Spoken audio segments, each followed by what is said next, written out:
السلام عليكم ورحمة الله تعالى وبركاته. مرحبا بالجميع وتحية إليكم من جديد. برنامج اليوم هو برنامج مهم موجه خاصة إلى الإخوة والأخوات الذين لديهم تساؤل مهم عن كيفية أننا نحصل على تأشيرات دخول إلى الولايات المتحدة الأمريكية، سواء تأشيرات الهجرة أو تأشيرات لغير الهجرة. وسبق لنا أن وضحنا نقاط مهمة عن هذا التساؤل المطروح من طرف هؤلاء، ولا بأس أن نقدم لكم نقاط مهمة ممكن أن تشتغلوا عليها إن شاء الله لكي تنجحوا في الحصول على فيزا دخول إلى أمريكا، سواء فيزا هجرة أو فيزا لغير الهجرة. إذن هناك نقاط مهمة سوف نتطرق لها في البرنامج، ولا بأس إن استفدتم من البرنامج أن تقوموا بمشاركته مع الأصدقاء والأحبة، هذا كله لكي تعم الفائدة. ولا تنسوا أن تشتركوا في القناة. إذن النجاح في الحصول على فيزا دخول إلى الولايات المتحدة الأمريكية يظل من بين التساؤلات المهمة التي يريد أن يعرفها الأشخاص المعنيين بالمقابلة، سواء تأشيرات لغير الهجرة كالسياحة مثلا وزيارة وغيرها واللائحة طويلة، وكذلك تأشيرات الهجرة المختلفة مثلا كلم الشمل العائلي المختلفة فئاتها إلى غير ذلك. إذن الحصول على هذه الأنواع من التأشيرات المختلفة قد ينجح البعض في الحصول عليها يوم المقابلة، وممكن للبعض الآخر أنه لا ينجح في الحصول عليها. ولكي نجيب على هذا التساؤل المهم المطروح من طرفكم، سنوضح لكم كل نقطة ولازم الالتفات لها والانتباه لها لكي تشتغلوا عليها بضوابط، ولكي تنجحوا في الحصول على الفيزا يوم المقابلة بالسفارة الأمريكية بدون عرقلة بدون مشكل. نبدأ أولا، يجب أن ننظر إلى المعني بالتقديم على الصنف من أنواع التأشيرات المختلفة. هل هو متوفر على الشروط والمؤهلات المطلوبة التي ضروري يجب أن نجدها في المستندات أو الوثائق المثبتة بإثباتات مقبولة. أنتقل إلى نقطة مهمة، كذلك يجب أن نجد المعني بالمقابلة مظهره أكيد يبشر بالخير، متوفر على أناقة محترمة، ابتسامة محترمة، المظهر العام محترم. ننتقل إلى نقطة مهمة كذلك، الثقة في النفس من بداية المقابلة إلى نهاية المقابلة، بدون أن يظهر هذا المعني بالمقابلة هبوط في الإرادة والثقة الشخصية أمام القنصل أو ضابط الهجرة. النقطة الأخرى، لازم تفادي الكذب عند طرح الأسئلة عليكم، لأن هناك موظف سوف نسميه بالقنصل أو ضابط الهجرة يقومون أكيد بطرح الأسئلة عليكم، ويتحروا كل صغيرة وكبيرة تخصكم. إذن هناك معلومات وبيانات مهمة سواء شخصية أو إدارية إلى غير ذلك، لازم أننا نجيب عليها أكيد بصدق بدون كذب. هناك نقطة مهمة كذلك، نؤكد بأن هناك فورم أو استمارة تتعلق بكل صنف من تأشيرات هجرة أو لغير الهجرة، وأكيد نقدمها في الملف المصحوب معنا يوم المقابلة.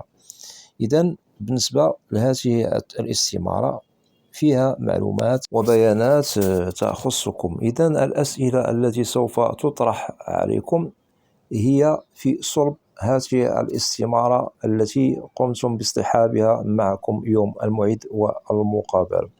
أكيد السؤال المطروح عليكم هو في المتناول، ويجب الإجابة عليه بالمختصر المفيد بدون الإطالة في الجواب، أي لازم أننا نجيب بجواب مقنع مختصر سين جيم. ونؤكد كذلك على نقطة مهمة، الصدق في الإجابة بدون دوران، بدون دخول وخروج في الكلام والجواب، لأنه الإطالة في الإجابة، ممكن أنها قد تشكل عليكم التوهان والارتباك. إذن نجيب على قدر السؤال المطروح عليكم من طرف القنصل أو ضابط الهجرة. ننتقل كذلك إلى نقطة مهمة يجب الانتباه لها، وكذلك لازم أننا لا نستهين بها، والمتعلقة بالتواصلات الخاصة بكم سواء عبر الإنترنت ومواقع التواصل الاجتماعي. يجب أن تصدقوا في الإجابة على هذه البيانات والمعلومات الخاصة بكم، لأن هناك بعض الأشخاص أجروا مقابلات بالسفارات الأمريكية ورفضت لهم التأشيرة بسبب كذبهم عن ما يخص هذه النقطة المهمة المتعلقة بمواقع التواصل الاجتماعي، وكذلك بالبريد الإلكتروني الخاص بهم إلى غير ذلك من الأشياء التي يشتغل بها كتواصل مع جهات أخرى. ونقطة مهمة، وهناك كذلك المعلومات المهمة المتعلقة بالسفر الخاص بكم سابقا. يجب أن تعطوا المعلومات أكيد المهمة الخاصة بكم مضبوطة بدون كذب. مثلا في حالة كان لديكم سفر إلى بلد ما سابقا، يجب ذكره مع توضيح المدة التي أقمتم بها في هذا البلد إلى غير ذلك. هذا أكيد يجب تأكيده بالجواب الصادق المقنع بدون كذب، لأن هناك بعض الإخوة ممكن أنه سافر إلى بعض البلدان خارج بلده الأم، وعندما سأله ضابط الهجرة أو القنصل يوم المقابلة يجيب بأنه لم يسافر إلى أيها بلد. هذا سوف يوقع نفسه في المحظور، وأكيد ممكن أنه ترفض له التأشيرة لأنه لم يصدق عندما سأله ضابط الهجرة عن هل سافرت سابقا إلى بلد ما. إذن إذا كنتم مثلا قد سافرتم سابقا إلى بلد ما، ممكن الإجابة بصدق ليس إلا، وأكيد كلما صدقنا يعني في الجواب كلما إن شاء الله سوف نقترب من الحصول على الفيزا بنجاح. وهذا أوصي به منذ يعني فترات طويلة عبر القناة، لأن هناك من يكذبون يوم المقابلة، فأكيد هؤلاء سوف يقعوا في المحظور ولا محال لن يحصلوا على الفيزا. وهذا أي الكذب هو من أسباب عدم الحصول على الفيزا. أما بالنسبة للصدق هو من أسباب التي قد تنجح الشخص المعني بأي تأشيرة من الحصول على الفيزا بنجاح. هذا للتأكيد. كذلك هناك نقطة مهمة، يجب أن نجد المعلومات الشخصية الخاصة بكم غير مكذوبة. أي في حالة أنك متزوج فيجب أن تجيب مثلا بأنك متزوج. في حالة لديك أبناء تجيب بأنه لديك أبناء بدون الكذب على معلوماتك الشخصية.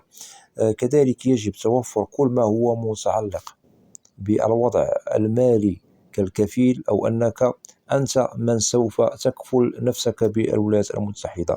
ضروري، هذا من بين النقاط المهمة التي يجب توفرها في المعنيين بالتأشيرة للحصول على الفيزا يوم المقابلة بنجاح بدون مشكل. كذلك مهمة، يجب أن نجد الملف مكتمل منسق مرتب خالي من أيها شبهات تتعلق بمشكل صحي مثلا، أو مشكل خرق قانون في السجل الجنائي العدلي ببلدك الأم.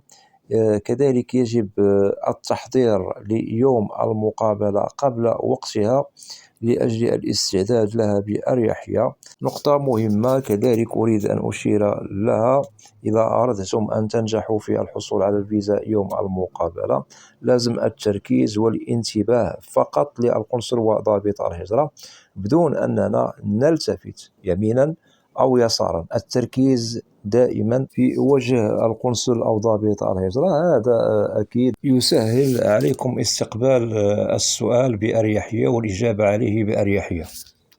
إذن هناك عوامل مهمة لازم أننا نشتغل عليها بضوابط إذا أردنا أن ننجح يوم المقابلة ونحصل على الفيزا بدون عرقلة بدون مشكل. إذن تنظيم الملف ضروري ومؤكد، التحضير ليوم المقابلة ضروري ومؤكد، الثقة في النفس ضروري ومؤكد. كذلك هناك عوامل مهمة أخرى تلعب دورا مهما، وهي الصدق. الصدق دائما قد يسير بكم إلى النجاح في الأخير، وتحصل على الفيزا 100%، كيفما كان نوع هذه التأشيرة أو صنفها. وأكيد كل تأشيرة لها أسئلة خاصة بها، وكل الأسئلة هي في صلب المستندات التي معكم والاستمارة الخاصة بمعلوماتكم وبياناتكم. فقط هناك أسئلة قد تطرح عليكم لمعرفة هل أنت جدير بالحصول على الفيزا يوم المقابلة، ونعتبرها أسئلة الفخ لأجل معرفة صدقكم أو كذبكم في النوع الذي قدمتم عليه من أصناف التأشيرات، هل هي فيزا هجرة أو فيزا لغير الهجرة. ونؤكد بأنه نجاح الحصول على الفيزا نتائجه في الأول وفي الأخير عائدة إليكم، لأن القنصل أو ضابط الهجرة أكيد هم موظفون يعني يقومون بعملهم الصارم المنظم بالسفارة أو القنصلية الأمريكية. فإن المعني بيوم المقابلة يستحق الحصول على التأشيرة، أكيد سوف تمنح له التأشيرة، وإن لا يستحق الحصول على التأشيرة